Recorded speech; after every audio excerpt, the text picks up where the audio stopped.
There's a woman sitting at her kitchen table. It's 2 a.m. Her hands are wrapped around a cold cup of coffee.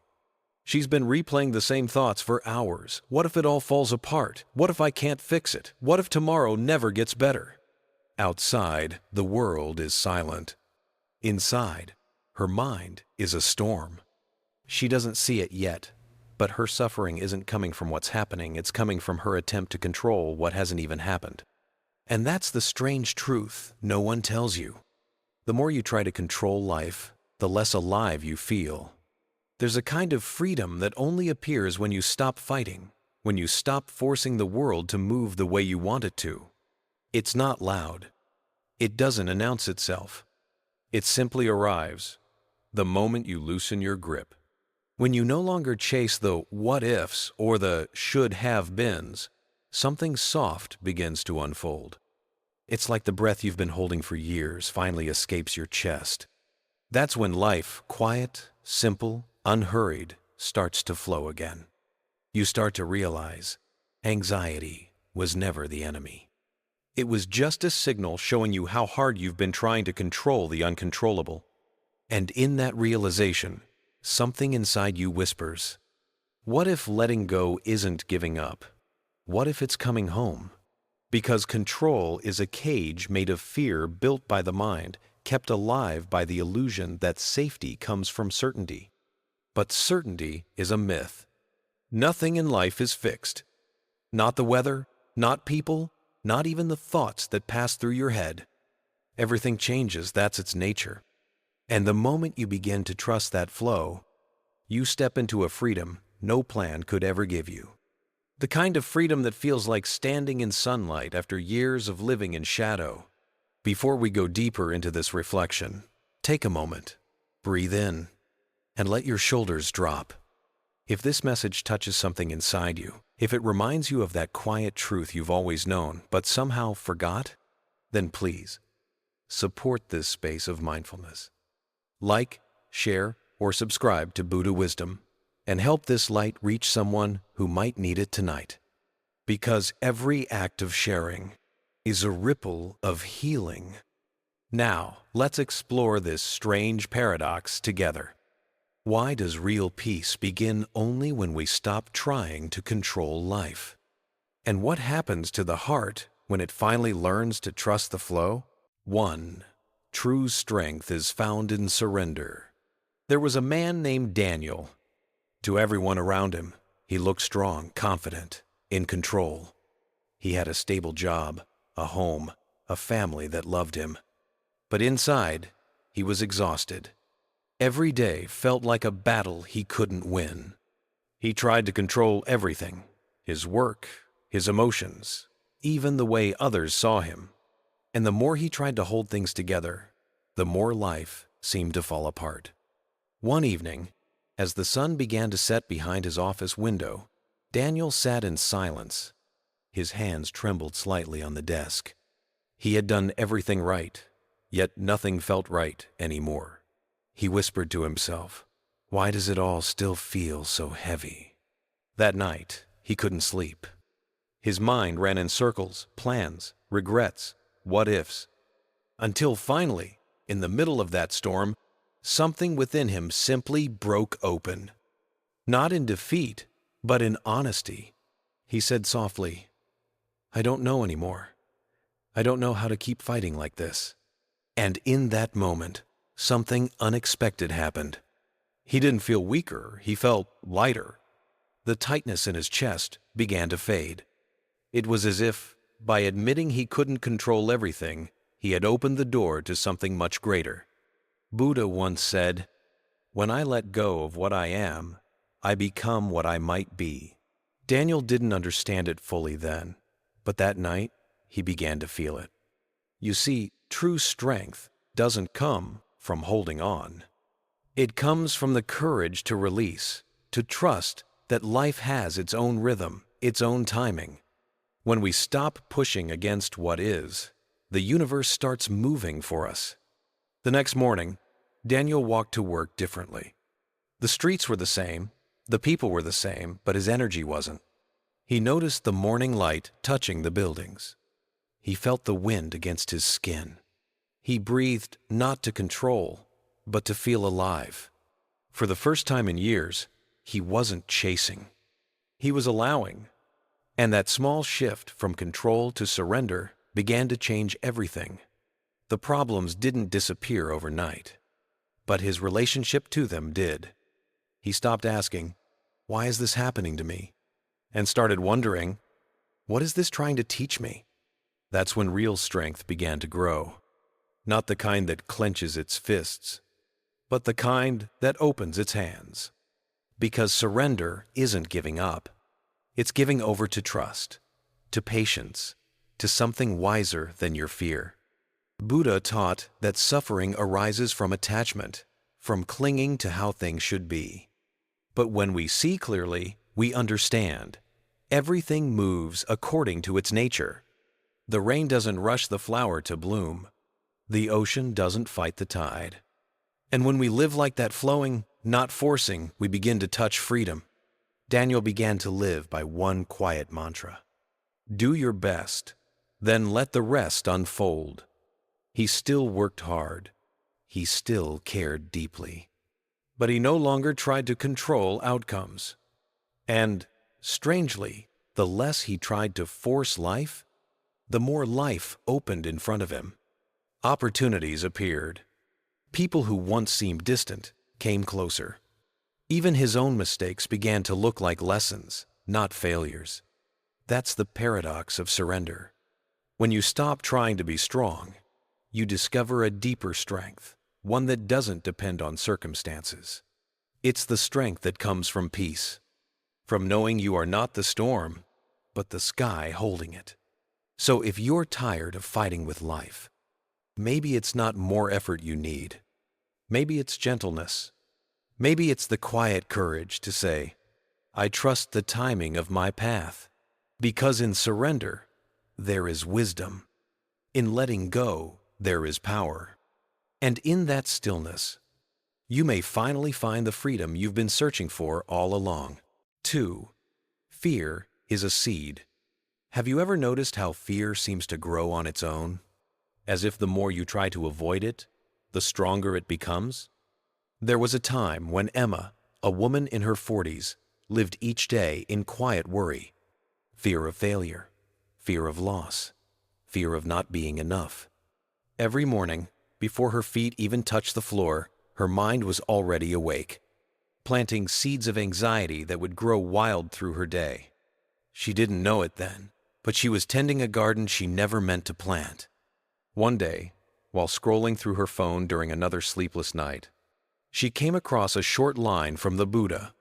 The mind is like a garden. What you plant, you will grow. Those words stopped her.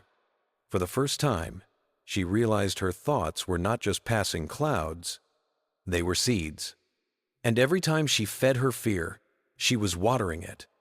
Buddhism teaches that the mind is the soil, and we are the gardeners. Each thought we entertain is a seed we drop into the earth of our being. Fear, anger, doubt, they don't appear out of nowhere. They grow from the seeds we unconsciously plant and nurture every day. Emma began to see it clearly. When fear visited her, as it always did, she would stop, take a deep breath, and ask herself, is this thought feeding peace or feeding panic? That simple question changed everything. At first, her fear fought back. It whispered, you'll lose everything if you let go. You have to control it. But fear is tricky. It disguises itself as protection, when in truth, it's just attachment dressed as safety. Buddha once said, whatever a person frequently thinks and ponders upon, that will become the inclination of their mind. So Emma began to choose differently. When her mind wanted to water fear, she chose instead to plant compassion. When her old worries tried to bloom again, she replaced them with gentle awareness. Like sunlight warming a cold patch of earth, it wasn't instant. Peace doesn't grow overnight. But slowly, she noticed something. Her mornings became softer. The noise in her head began to quiet. The same situations that once made her anxious no longer held the same power. She realized that fear had never been her enemy. It was simply a seed she had forgotten she planted. And once she stopped feeding it, it stopped growing. We all carry seeds within us, some of fear, some of peace, and the ones we water, those are the ones that bloom. Every time you catch yourself spiraling in worry, pause. Take one deep, conscious breath. Ask yourself, is this thought nourishing my calm or my chaos? That single moment of awareness is enough to change the soil of your mind. When you understand that, you begin to walk through life differently. You no longer fear fear itself, because now you see it as a teacher, a reminder of what needs gentle tending. Fear says, something could go wrong. Peace replies, yes, but right now, everything is okay. And in that breath, in that space of presence, you are free. Emma still faces challenges. She still worries sometimes. But she knows now. Every fearful thought is just a seed, asking to be seen with compassion, not judgment. The moment she looks at it with awareness, it softens and the mind becomes fertile again, ready for new seeds of peace, patience, and trust. The Buddha once said, do not dwell in the past. Do not dream of the future. Concentrate the mind on the present moment. That's where true freedom begins. Not by trying to erase fear, but by choosing not to water it anymore. So, the next time fear rises in you, don't fight it, don't feed it. Just notice it, breathe, and gently plant something else in its place. Because in the end, the garden of your mind will grow whatever you choose to nurture. Let it be peace. Let it be light. Let it be freedom. 3. Anxiety belongs to tomorrow. Peace belongs to now. There was a man named Daniel. On the outside, he looked calm, successful career, loving family, a beautiful home. But inside, his mind was like a storm that never ended. Every morning, before the sun even rose, his thoughts were already running ahead of him. What if I lose my job? What if something happens to my kids? What if tomorrow goes wrong? His heart would race before his feet even touched the floor. He didn't know it yet, but he was living inside a world that didn't exist. A world built entirely by his imagination. One evening, after another long day filled with silent panic, Daniel sat on his porch, staring at the sky. He felt the wind brush his face and realized how long it had been since he truly felt the present moment. That's when an old memory came back. A line his grandmother once told him when he was a child. Anxiety lives in tomorrow. Peace lives in now. I feign. He'd laughed back then, thinking it was just something poetic, she said. But now, sitting in the quiet, those words felt like a key to a door he had never opened. Buddhism teaches that anxiety is a visitor from the future. It feeds on what-ifs and fears that haven't happened. The Buddha once said, do not dwell in the past. Do not dream of the future. Concentrate the mind on the present moment. Daniel began to wonder, what if my suffering isn't coming from what's real, but from what's imagined?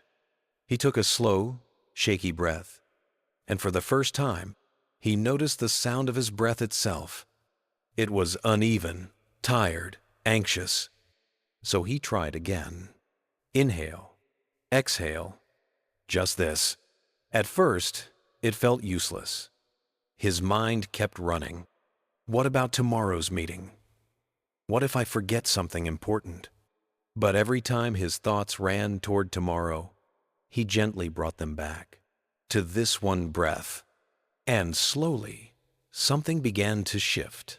The world didn't change, but his relationship to it did. The moment he truly paid attention, the anxiety lost its grip. It couldn't survive in the present moment, because the present moment held no threat. Only life. Only breath. Days turned into weeks. Daniel started practicing this every morning, before opening his phone, before stepping into the noise of the day. He'd sit quietly, breathe, and feel the ground beneath him.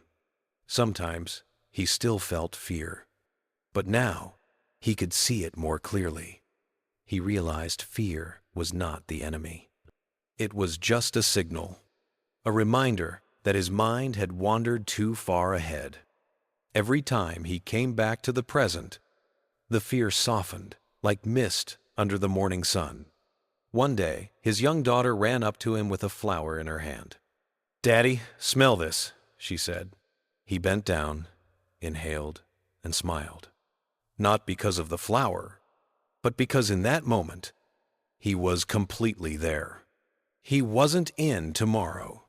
He wasn't in yesterday. He was home.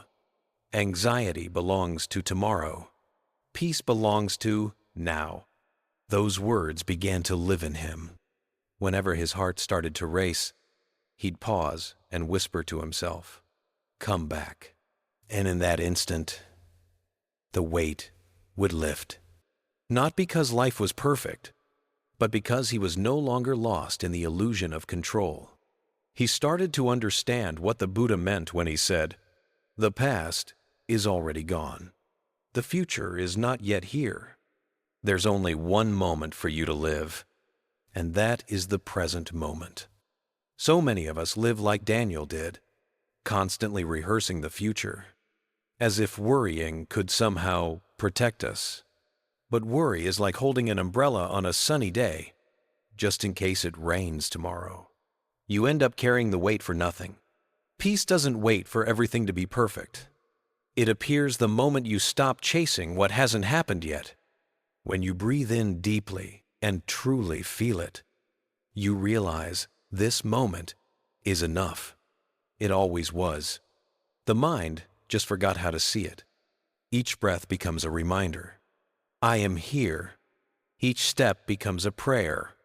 This moment is safe. Each pause becomes a homecoming. Daniel still plans for his future. He still dreams, still works, still hopes. But now, he no longer lives in tomorrow. He lives from today. And in that shift, the storms of his mind began to quiet. The anxiety began to loosen.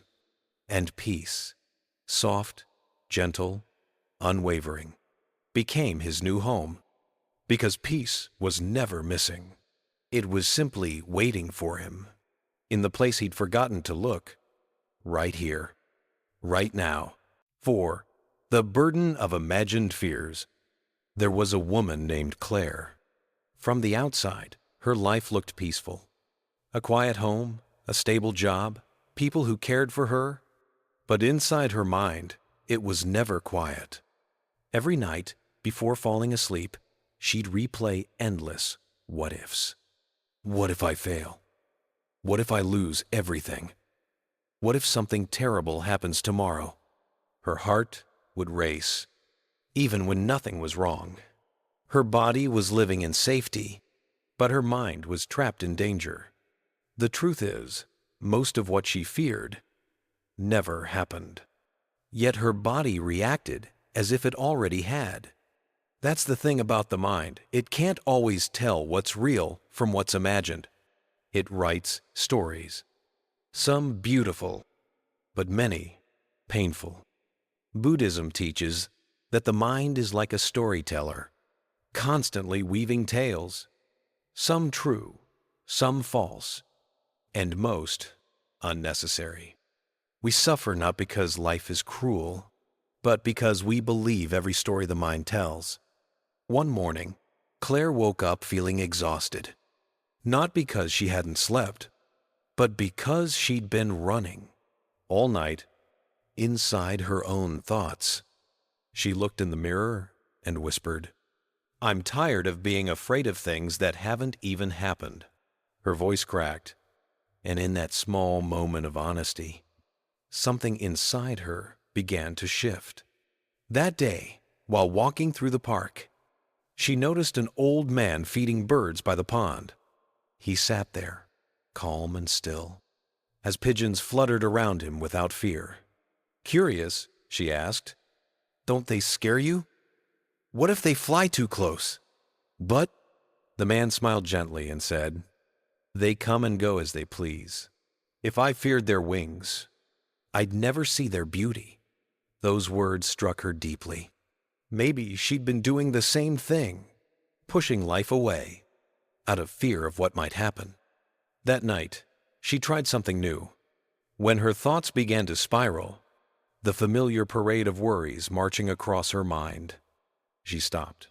She took a breath, and she asked herself, "Is this really happening right now? Or is it just a thought?"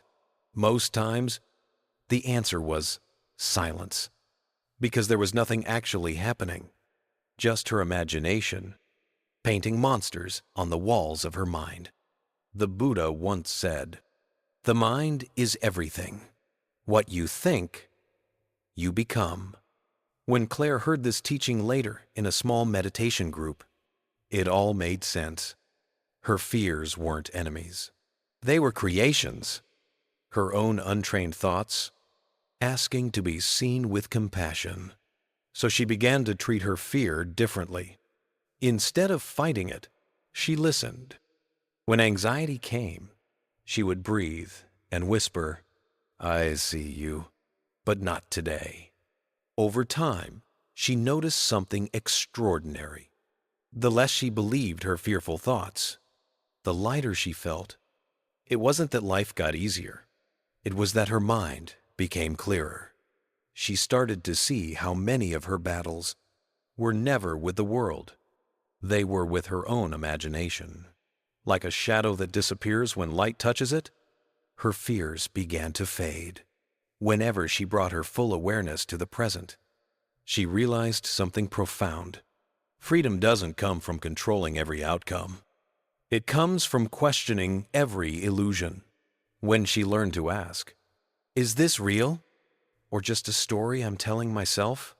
the spell would break, and the present moment, simple, alive, safe, would return. One evening, she sat again by that same pond. The sunset painted the sky gold, and the birds flew freely above the water. She smiled, remembering the old man's words. The wings that once frightened her now looked like symbols of peace. She whispered softly to herself, "I'm done carrying the weight of what never happened." And for the first time, she felt light, not because her life was perfect, but because her mind finally stopped writing painful stories. Buddhism teaches us that fear is like a cloud.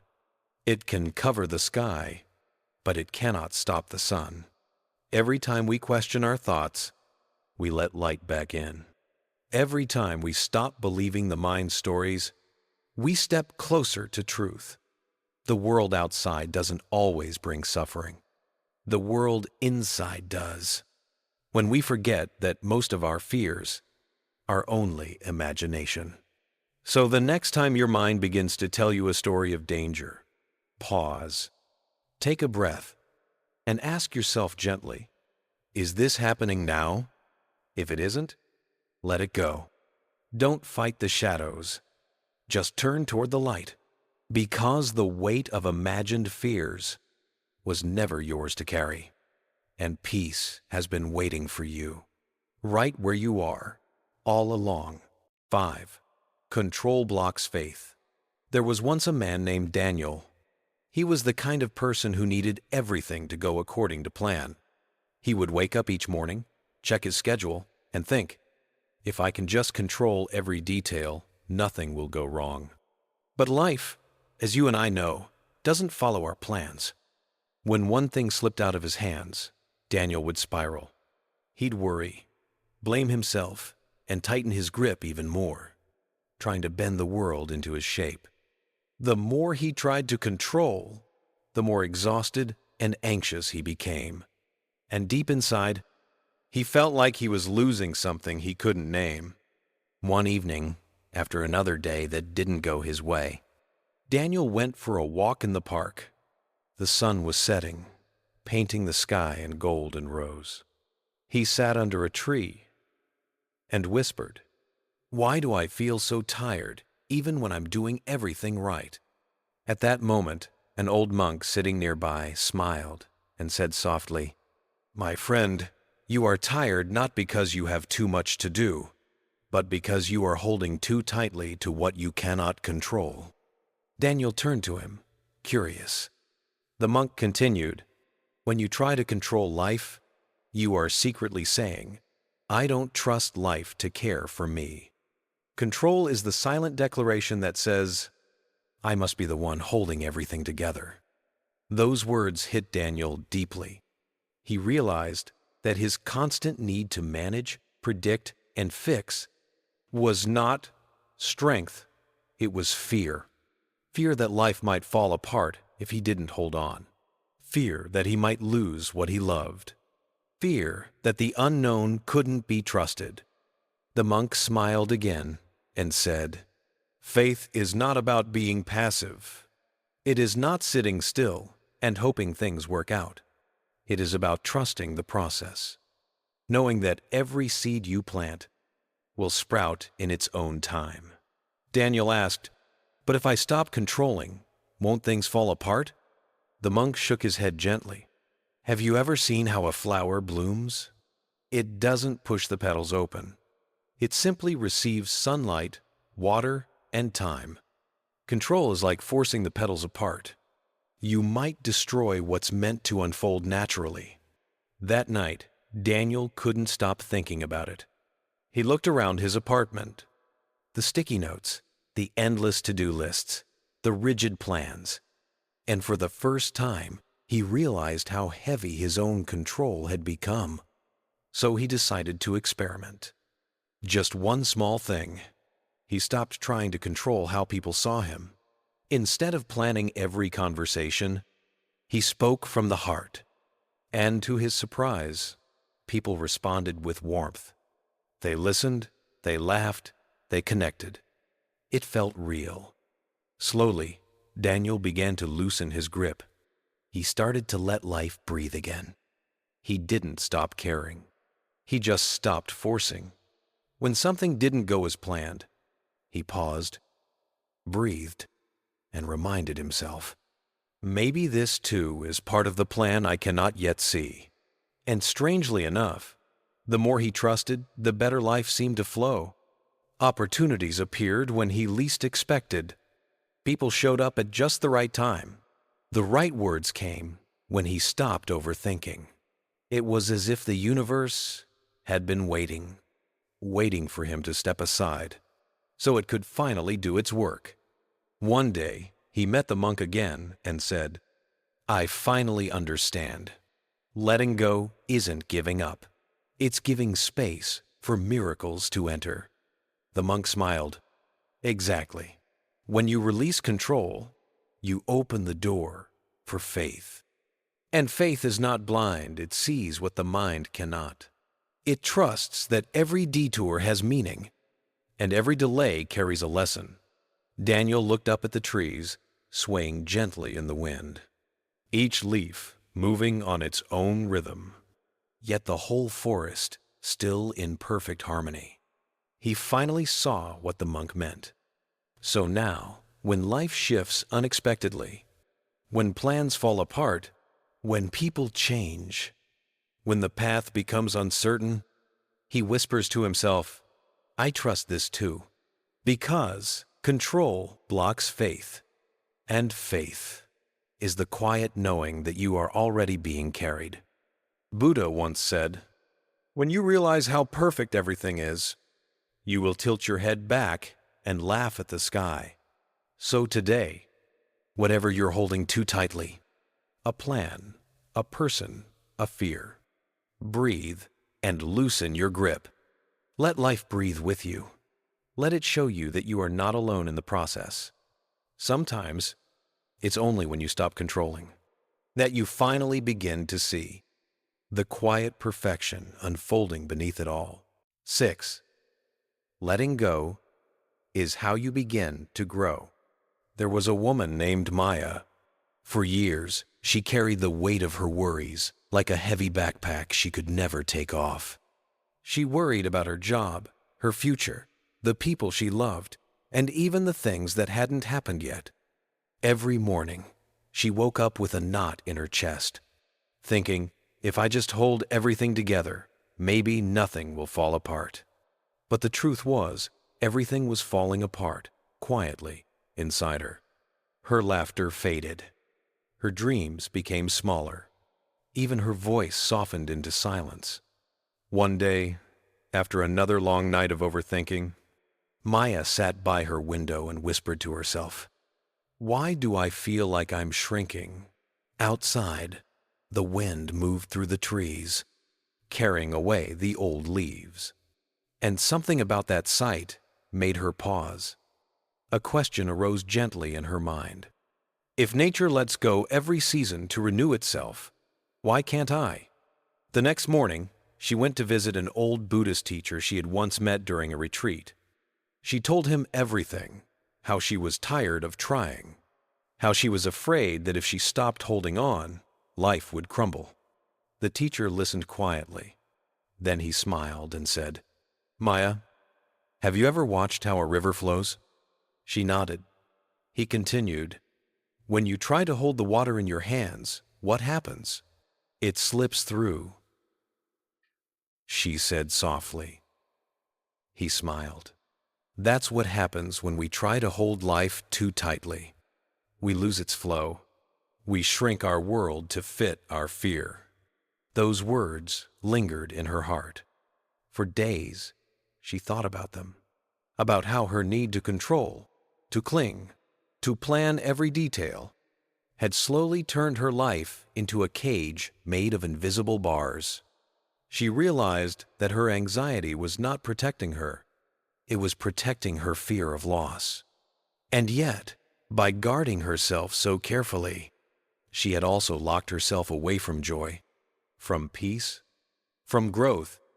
That evening, she sat by the same window again, watching the sunset melt into the horizon. And for the first time, she whispered, "I don't want to live small anymore." She closed her eyes, took a deep breath, and imagined herself standing in a river, hands open, not trying to hold the water, but feeling its coolness flow around her. It was then she remembered something the Buddha once said, "You only lose what you cling to." Those words were no longer just philosophy. They were her truth. So, Maya began to practice letting go. Not all at once, but one piece at a time. She let go of her need to be understood. She let go of replaying every mistake in her mind. She let go of expecting herself to be perfect. And with each release, something beautiful happened. Her world grew larger. She laughed louder. She started painting again. She began saying yes to small adventures. And her heart, once closed like a fist, began to open like a blooming lotus. One afternoon, she met her teacher again and told him, "I feel lighter. But sometimes, letting go still feels scary." He nodded. "That's natural. The mind fears emptiness because it doesn't understand it. But emptiness is not nothingness, it's space. Space for something new to enter." He looked at her and added, "Letting go is not weakness, it is courage. The courage to trust life enough to move forward without needing to hold on." That night, Maya wrote in her journal, "Every time I let go, I grow." She realized that freedom doesn't come from having control. It comes from releasing it. Letting go didn't mean she stopped caring. It meant she stopped clinging. It meant she finally had room to breathe. Now, whenever life feels uncertain, she sits quietly and remembers the river. She breathes deeply and says to herself, "I am not here to control the flow. I am here to learn how to move with it." Because the truth is, worry makes us shrink, but surrender helps us expand. When you let go, you stop fighting the current, and life begins to carry you where you were always meant to go. So if you're listening to this right now, maybe this message is for you too. If you've been holding on too tightly to a person, to an outcome, to an old version of yourself, maybe it's time to loosen your grip. Take a breath. Let it fall away. Because freedom doesn't begin when everything is perfect. It begins when you stop needing it to be. When you let go, you don't lose yourself. You find yourself in the quiet space that life has been waiting to fill with peace, growth, and grace. Life begins to flow when you step aside. There was a man named Ethan. He was the kind of person who always needed things to go his way. Plans, schedules, expectations. His whole life was built on control. If something didn't go according to plan, he would panic. If people didn't act the way he hoped, he would feel frustrated. And the more he tried to make life fit his design, the more it seemed to slip right through his fingers. One day, after losing an important project he had worked on for months, Ethan sat alone in his car, gripping the steering wheel tightly, trying to make sense of what went wrong.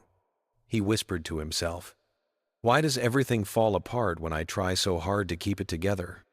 He felt like a man swimming upstream, exhausted, breathless, yet refusing to stop because he was afraid of what might happen.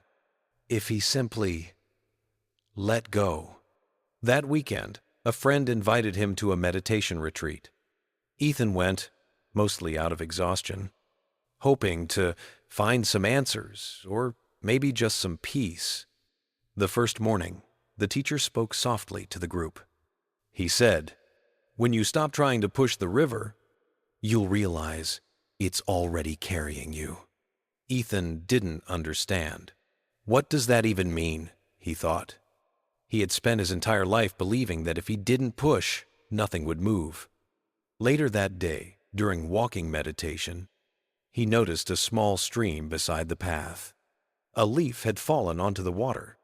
He watched how gently it floated, how easily it moved along, never forcing the direction, never fighting the current.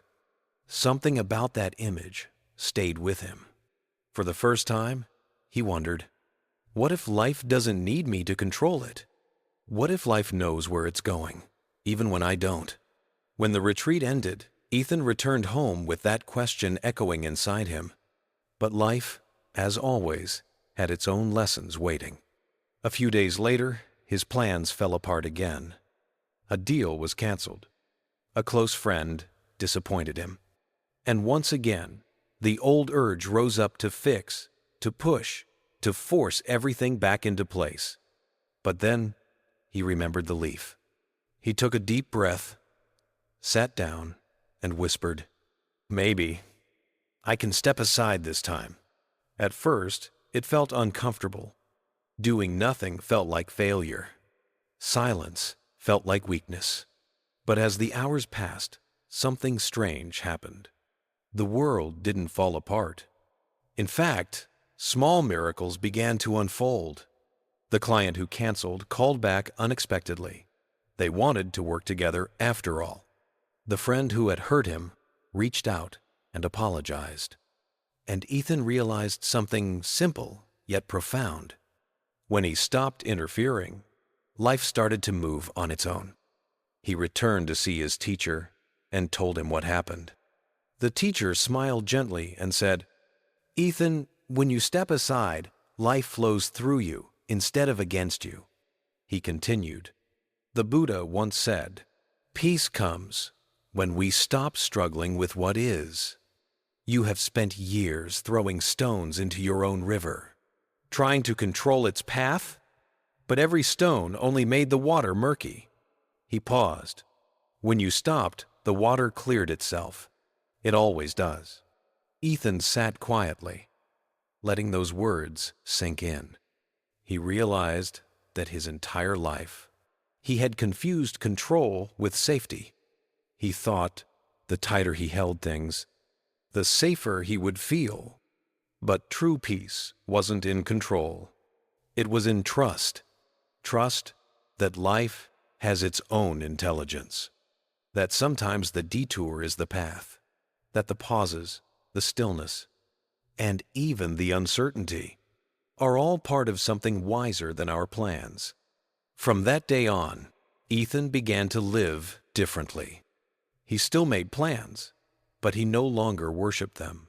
He worked hard, but he allowed space for life to move. And when things didn't go as expected, instead of asking, "Why me?" he began to ask, "What is life trying to show me here?" And slowly, he noticed. The river was no longer something outside of him. He was the river, flowing, adjusting, moving forward. Not because he pushed, but because he finally stepped aside. Now, whenever anxiety rises in him, he closes his eyes and remembers the leaf. He imagines himself floating gently, not lost, but carried. He breathes and says quietly, "I don't need to control the current. I just need to trust where it's taking me." And in that trust, life begins to move effortlessly again. If you've been feeling like Ethan, constantly swimming upstream, exhausted from trying to control everything, maybe this is your moment to pause. Step aside. Breathe. You don't have to force the river to flow. It already knows the way. Because peace doesn't come when life bends to your will. It comes when you learn to move with it. And that's when the magic begins. When life finally starts to flow through you, softly, freely, and beautifully. 8. Acceptance is the doorway to freedom. There was a time when Emma believed that peace meant control. She thought if she could just plan everything perfectly, her work, her relationships, her future, then life would finally go her way. But the more she tried to control, the more life slipped through her fingers. Every unexpected change felt like a personal failure. Every loss felt like a punishment. Until one morning, sitting alone in her car after another exhausting argument, she whispered to herself, "Why does it have to be this hard?" Silence answered her, and in that silence, something inside her began to soften. She realized it wasn't life she was fighting. It was reality itself. She had been resisting what is wishing things were different, wishing people would behave the way she wanted. But the world doesn't bend to our desires. It unfolds according to its own mysterious rhythm. Buddha once said, "Peace comes when we stop arguing with reality." That truth is simple, yet it changes everything. Acceptance doesn't mean giving up. It doesn't mean saying, "This is fine," when it's not. It means looking at what is honestly, clearly, without trying to color it with our expectations. When we stop saying, "It shouldn't be this way," we create space for something new to arise, wisdom. Because when the mind is no longer tangled in resistance, clarity appears. And from clarity, compassionate action naturally flows. Emma began to practice this in small ways. When traffic jammed, instead of clenching her fists, she breathed. When her partner disagreed with her, she listened, really listened, without needing to be right. And when pain visited her heart, instead of pushing it away, she whispered, "This too belongs." Each time she chose acceptance over resistance, something magical happened. The storm within her quieted. The world didn't suddenly change, but her relationship with it did. What used to feel like chaos now felt like rhythm. What used to feel like burden now felt like flow. Buddhist wisdom teaches that freedom doesn't come from changing the world, but from changing how we relate to it. When you resist, you suffer twice, once from the event itself, and again from your reaction to it. But when you accept, you suffer less, because you're no longer fighting what's already here. Acceptance opens the heart. It allows us to say, Yes, this is what's happening right now. And I will meet it with awareness, not fear. That awareness, that gentle presence becomes the doorway to freedom. Think of it like standing in the ocean. If you fight the waves, you'll exhaust yourself. But if you learn to float, the same water that once dragged you down now holds you up. Life's waves aren't meant to crush you. They're meant to teach you how to flow. When you stop fighting the current, you realize it was never against you. It was always carrying you to where you were meant to be. There's a saying in Zen, let go or be dragged. The moment you stop resisting, the world doesn't suddenly become perfect, but your heart becomes peaceful enough to handle whatever comes. And in that peace, you find the space to act wisely, to love fully, to live freely. Emma once thought freedom meant controlling everything. Now she knows it means trusting everything. It means standing in the middle of uncertainty and saying, I don't know what comes next, but I trust that I will meet it with grace. That's what true acceptance feels like. Not weakness, but strength. Not defeat, but liberation. Because when you stop fighting life, life starts flowing through you. And that, my friend, is where freedom truly begins. 9. Trust the timing of life. There's a story I once heard about a man who planted a bamboo seed. Every day, he watered it. Every day, he waited. A week passed. Then a month. Then a year. Nothing grew. Just an empty patch of dirt. His neighbors laughed. They told him to give up, to plant something else, something that grows faster. But he didn't. He kept watering the same spot, quietly, patiently, with faith. And then, one day, almost 5 years later, the ground cracked open. A tiny green shoot emerged, and within weeks, it shot up 60 feet tall. You see, during those 5 years, the bamboo wasn't sleeping. It was growing roots deep, strong, unseen. It was preparing itself for the height it was meant to reach. Life is like that. It doesn't follow our schedule. It follows its own rhythm, its own sacred timing. But our minds, oh, they hate waiting. We want everything now. We want answers before the lesson. We want growth without patience. We want love without time. And so we rush.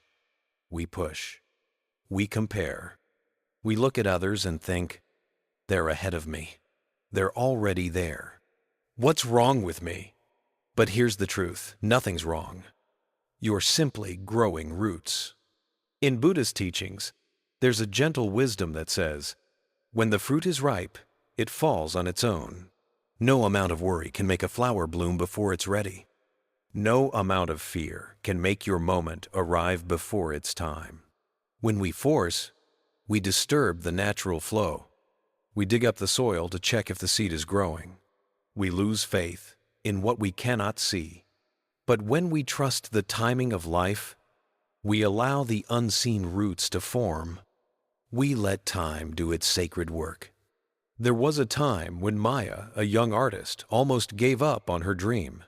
She painted every day for years, but no one seemed to notice. Her art stayed hidden in small galleries and forgotten corners of the internet. She doubted herself. She wondered if she was wasting her time. But something deep within whispered, "Keep going.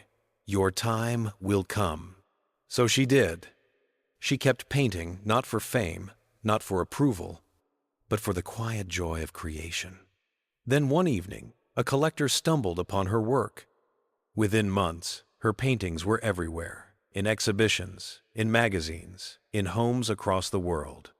People called it overnight success. But she knew it wasn't overnight. It was years of unseen roots finally breaking the surface. That's the thing about timing.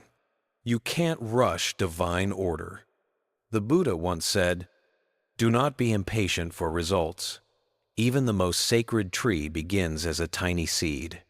When we learn to trust the timing of life, we stop measuring ourselves by the world's clock. We stop forcing the next chapter to begin.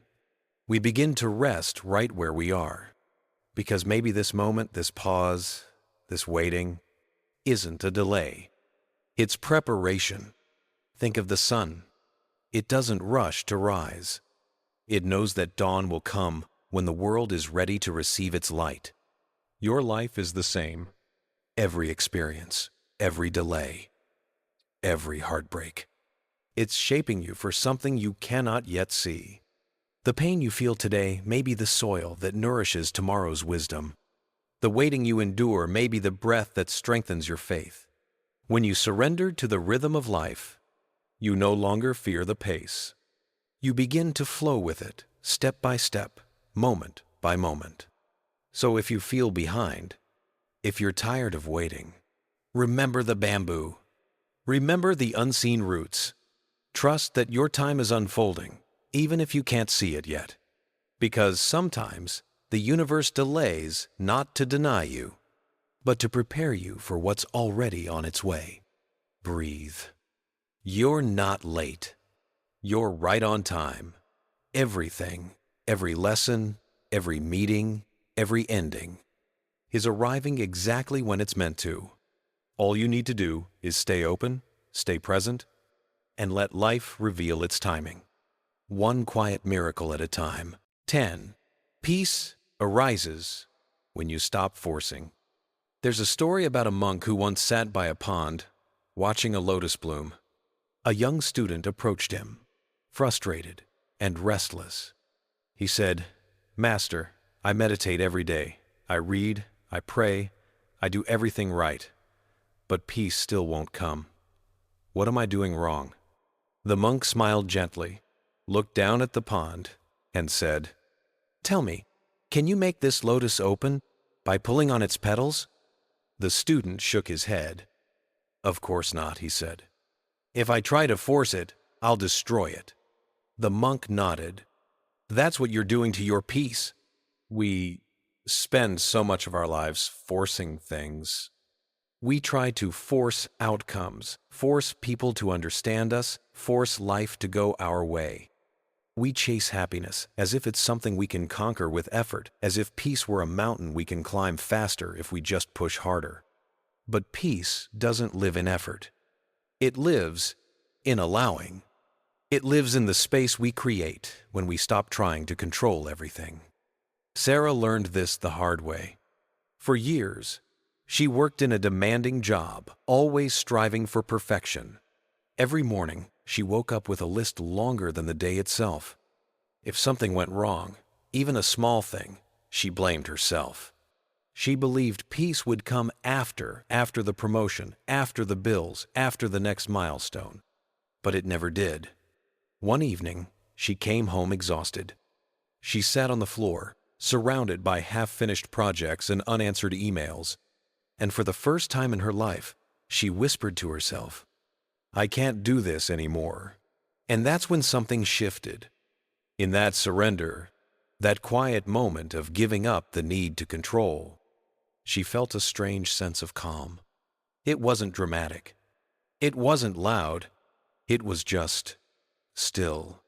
For the first time, she wasn't fighting life. She was simply breathing with it. In the teachings of the Buddha, it's said, "The root of suffering is attachment." And sometimes, what we're most attached to isn't a person or a thing. It's the belief that everything must go according to our plan.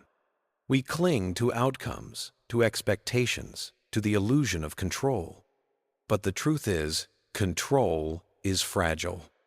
Like trying to grasp water, the tighter we hold, the faster it slips away. Peace arises only when we stop grasping. When we stop trying to make the river flow faster. When we finally sit by its bank and trust that the current knows its way. There's a deep intelligence in life that we rarely see. Just as flowers bloom without your command, the heart also knows how to heal without your interference. Have you ever noticed that the more you chase sleep, the harder it is to fall asleep? But when you stop trying, when you let go, the body relaxes, and suddenly, sleep comes naturally. Peace works the same way. It blooms in stillness. It grows in surrender. It cannot be forced, only allowed. There's a Zen story that says, a student asked the master, "How can I find peace?" The master replied, "Stop looking for it." At first, that sounds confusing, but the wisdom is clear. Peace isn't something you get. It's something that reveals itself when you stop searching, when you stop interfering, when you let life be exactly as it is. So, what does stop forcing really mean? It doesn't mean giving up. It means doing your part and then stepping back. It means showing up with love, with care, with sincerity, but without the demand that everything must unfold your way. It's like planting a seed. You water it, you nurture it, but you don't stand there shouting, "Grow, grow faster." You trust the process. You let nature take its time. That's the essence of peace, not in control, but in trust. When you stop forcing, something magical happens. The mind softens, the heart opens, and life that once felt heavy and rigid begins to flow again. It's as if the universe finally has space to move through you, as if peace had been waiting all along, just behind the noise of your effort. So, if you've been pushing, trying, striving, pause for a moment. Breathe. You don't have to hold everything together. You don't have to make peace happen. It's already here, underneath the noise, beneath the trying, waiting for you to be still enough to notice. The lotus doesn't open because it tries. It opens because it's time. And you, too, will find that when you stop forcing, when you simply let life unfold, peace quietly blossoms within you. Not as a reward, but as your natural state, the one that's been here all along. Conclusion: peace arises when you stop forcing. Sometimes peace doesn't come because we chase it too hard. We want life to unfold our way, the job, the relationship, the timing, everything. But the more we try to control the river, the more it slips through our fingers. And that's what this whole journey has been about, hasn't it? Learning that peace blooms not when we force, but when we allow. When we let go of control, life doesn't fall apart. It simply begins to flow as it was always meant to. That's when harmony quietly enters, not as something we achieve, but as something we remember. Let's pause for a moment and breathe that in. Every part of this video has whispered one truth. Life becomes lighter and more beautiful when we stop trying to control everything. When we accept what is instead of fighting what isn't. And when we trust that every moment, even the uncertain ones, belongs to the unfolding of something much greater. All fear, all anxiety, every need to push, it's born from the mind, not from reality. Because in reality, this moment is always complete. Nothing is missing except our willingness to see it. The Buddha once said, "Peace comes from within. Do not seek it without." And now, maybe we finally understand what that means. Peace isn't a reward we earn. It's a state we return to when we stop struggling. When we no longer chase, compare, or resist. We discover that stillness was never gone. It was simply waiting beneath the noise of our need to control. So here's the gentle truth. Letting go isn't weakness, it's wisdom. Acceptance isn't giving up, it's waking up. And trust. Trust is the bridge between fear and freedom. When you stop forcing, you don't lose control. You lose the illusion that you ever had to control anything at all. And in that moment, peace rises quietly, like dawn after a long night. Maybe that's the lesson life's been trying to teach us all along. That the less we fight, the more life flows. That peace is not something to find, but something to stop forgetting. So if today's message touched something in you, take it slow tonight. Put your phone down for a while. Listen to your breath. And let life, just for once, move at its own rhythm. And if this message made you think of someone who could use a little peace right now, maybe share this video with them. It might be the quiet reminder they've been waiting for. If this video spoke to your heart, leave a comment below. Tell us which part resonated the most deeply with you. And if you'd like to keep walking this path of Buddhist wisdom with us, make sure to follow Buddha Wisdom for more moments like this. Gentle reminders to come home to yourself. Thank you for staying until the very end. May your days be light, your heart be soft, and your spirit steady, no matter how the world around you moves. Because true peace doesn't arrive when everything is perfect. It arrives when you stop forcing.